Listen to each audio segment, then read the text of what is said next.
रक्ताच्या उलट्या होऊन त्या बाहुलीचा मृत्यू झाला. सावित्री अशीच रडली नाही हो, बलिदान माझ्या बाहुलीचं. तेव्हा समजलं स्त्री शिकवणं किती अवघड आहे, स्त्री शिकवणं किती पाठबळेचं काम आहे.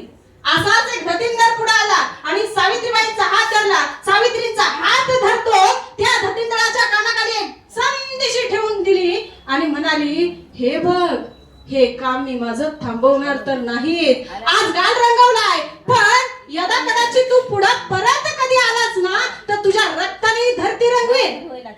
अशी हिम्मत ज्या सावित्रीने जी दिली ना, ती सावित्री जगायला हवं. शेवटचं सांगते, मी जाते, वेळ झालाय मला. शेवटचा एक क्षण सांगते.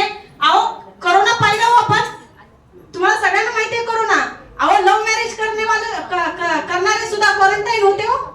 अशी बघायची फक्त बायको, आणि हे तुकड्याला जसा कुत्र्याला जसा तुकडा फेकतो ना तसा तुकडा फेकत होतो आपण. क्वारंटाईन झालो होतो. कुठं?